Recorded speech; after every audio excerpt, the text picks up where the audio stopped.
Image processing এর ক্ষেত্রে point operation হচ্ছে মেথড যেখানে আউটপুট ইমেজের প্রতিটা পিক্সেল ডিপেন্ড করবে করেসপন্ডিং ইনপুট ইমেজের পিক্সেলের উপর, এবং এখানে হচ্ছে আপনার ইন্ডিপেন্ডেন্ট থাকবে লোকেশনের উপর, অবশ্যই ইনপুট ইমেজের যে লোকেশন সেই লোকেশনের উপর অথবা নেইবারিং পিক্সেলের উপর।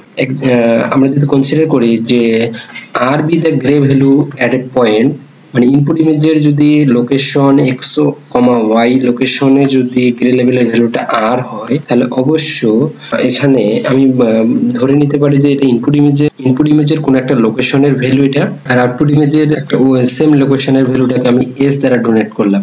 তাহলে আমি বলতে পারি পয়েন্ট অপারেশন মেথড যদি অ্যাপ্লাই করি তাহলে এটাকে জেনারেলি আমি এই ফর্মুলায় লিখতে পারি যে এস ইকুয়াল টাউ অফ আর। আর হচ্ছে ইনপুট ইমেজের কোনো একটা লোকেশনের ভ্যালু, আর এটা হচ্ছে অপারেটর, আর এই হচ্ছে আমাদের আউটপুট ইমেজের ওই সেম লোকেশনের value. What is the tau is the point operation of a certain gray level mapping a relationship between the original image and the output image এবং ইনপুট ইমেজের মধ্যে এটা কি হচ্ছে একটা রিলেশনশিপ বিল্ড আপ করে দিচ্ছে। তো আমরা কয়েক ধরনের মেথড পড়বো আজকে। এক নম্বর হচ্ছে digital negative operation. Digital negative অপারেশনটা কি?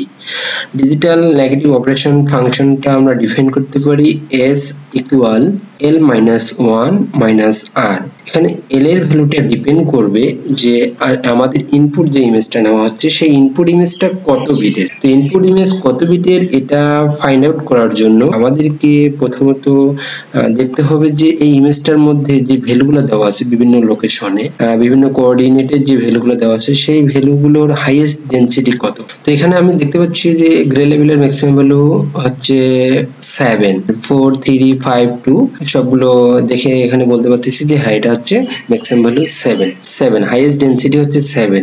এখানে l এর ভ্যালুটা আমরা বের করতে পারি 2 টু দি পাওয়ার এই ইকুয়েশন দ্বারা 2 টু দি পাওয়ার n, যেখানে n হচ্ছে পজিটিভ ইন্টিজার 0 থেকে, মানে n এর ভ্যালু হবে 0, 1, 2, 3, 4, 5, 6, 7 এভাবে পজিটিভ ইন্টিজার ভ্যালুগুলো। আর এটা কত বিটের ইমেজ এটা বের করার জন্য আমাকে, যেহেতু আমার ম্যাক্সিমাম হাইয়েস্ট ডেনসিটি এখানে 7, আমাকে অ্যাট লিস্ট মানে কম পক্ষে আমাকে 7 কভার করতে হবে।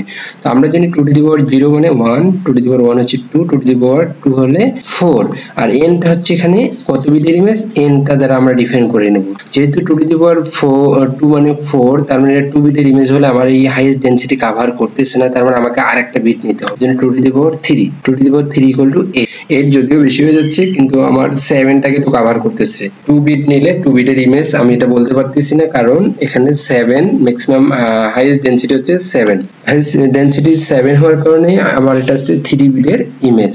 সো আমি বলতে পারি l equal 2 to the power n, 2 to the power n, n এর ভ্যালু হচ্ছে maximum 3, 2 to the power n equal to 8, l এর ভ্যালু হচ্ছে 8।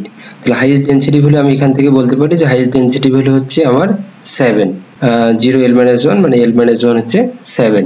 এই ইনপুট ইমেজের মিনিমাম গ্রে লেভেল ভ্যালু হচ্ছে 0 আর ম্যাক্সিমাম গ্রে লেভেল ভ্যালু হচ্ছে 7। তো দেখি ডিজিটাল নেগেটিভ অপারেশনটা কিভাবে কাজ করে। অ্যাজুমিং দা ইনপুট ইমেজ 3 বিটের ইনপুট ইমেজ হওয়ার কারণে আমরা 2 to the power 3 equal to 8 level পাচ্ছি। সো আমার যে মেইন ফাংশনটা দেওয়া ছিল s equal l minus 1 minus r, যেহেতু l এর ভ্যালু আমার 8 তাহলে 7 মাইনাস এটা হবে 8, সরি এটা হবে 8 মাইনাস 1 ইকুয়াল টু হচ্ছে r, এটা হচ্ছে 8 minus 1 equal to r। So finally দেখতে পাচ্ছি আমি s এর ভ্যালু ক্যালকুলেশন করতে পারবো, s ইকুয়াল 7 মাইনাস r। এখন আমি বলতে পারি যে ইনপুট ইমেজের যে বিভিন্ন লোকেশনের r এর ভ্যালুটা আমি অ্যাজাম্পশন হিসেবে ধরে নিয়েছিলাম যে হ্যাঁ বিভিন্ন লোকেশনের r এর ভ্যালু হচ্ছে কত, r দ্বারা ডিফাইন করেছিলাম। তো r এর ভ্যালু আমার কত ছিল ইনপুট ইমেজে, দেখো ইনপুট ইমেজের বিভিন্ন পজিশনে এগুলো হচ্ছে সবগুলো r এর ভ্যালু, এটা r এর ভ্যালু, এটা r এর ভ্যালু, সবগুলোই হচ্ছে আমার r এর ভ্যালু। তো r এর ভ্যালু কত থেকে আছে 0 থেকে 7 পর্যন্ত, টোটাল 8টা r এর ভ্যালু আছে। তো r এর ভ্যালু যদি আমার 0 হয় সেক্ষেত্রে এই ইকুয়েশনটা থেকে আমি যদি এটাকে 1 নাম্বার ইকুয়েশন ধরে নেই, এই ইকুয়েশন থেকে আমি পাই s এর ভ্যালু 7 পাচ্ছি। r এর ভ্যালু 1 হলে আমি এই ইকুয়েশনটা থেকে কি পাচ্ছি 7 মাইনাস 1 মানে 6 পাচ্ছি 1 নম্বর ইকুয়েশনটা থেকে। r এর ভ্যালু 2 হলে 5 পাচ্ছি। এভাবে আমি r এর ভ্যালু ম্যাক্সিমাম, এটা r এর ম্যাক্সিমাম ভ্যালু, এটা r এর হচ্ছে ম্যাক্সিমাম ভ্যালু হচ্ছে 7। 7 হলে আমি s এর ভ্যালু হচ্ছে 0। তাহলে দেখা যাচ্ছে পুরোটা r এর ভ্যালু হচ্ছে যেটা পাওয়া যাবে s এর ভ্যালু তার ঠিক অপোজিট, মানে ভাইস ভার্সা আমি বলতে পারি। এজন্য এটাকে বলা হচ্ছে ডিজিটাল নেগেটিভ অপারেশন। যেখানে r এর ভ্যালু 0 দেওয়া থাকবে সেখানে আমাদের এখন আউটপুট ইমেজটাতে বসাই দিতে হবে। যখন আমি ডিজিটাল নেগেটিভ অপারেশন করব তখন আমাকে বসাই দিতে হবে 7।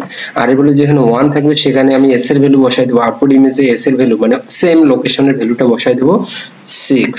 এভাবে প্রতিটা ভ্যালু আমি চেঞ্জ করে দেব। তো দেখো ইকুয়েশন হিসেবে আমার ইনপুট ইমেজে কি দেওয়া ছিল, ইনপুট ইমেজে এখানে আছে 4 হলে আমরা r এর ভ্যালু যদি 4 হয় s এর ভ্যালু আমরা কত পাইছি, s এর ভ্যালু আমরা 3 পাইছিলাম। সো এখানে r এর ভ্যালু 3, এখানে এটা হচ্ছে আউটপুট ইমেজ এখানে ছিল r এর ভ্যালু ছিল তোমার এখানে 3 ছিল, এখানে s এর ভ্যালু হয়ে গেছে আউটপুট ইমেজ হয়ে গেছে 3, এখানে 3 ছিল, এখানে আউটপুট ইমেজে এই ভ্যালুটা হয়ে গেছে 4, এখানে তোমার 5 ছিল, এখানে হয়ে গেছে 2। এইভাবে প্রতিটা ভ্যালুই আমার চেঞ্জ হচ্ছে। আমি যদি গ্রাফিক্যালি এটাকে দেখি তাহলে গ্রাফিক্যালি দেখা যাচ্ছে যখন আমার ইনপুট ইমেজে ম্যাক্সিমাম হবে, ইনপুট ইমেজে ম্যাক্সিমাম হলে আউটপুট ইমেজ কম হচ্ছে, আর আউটপুটে যখন হাই হচ্ছে ইনপুট ইমেজে তখন হচ্ছে লো হচ্ছে।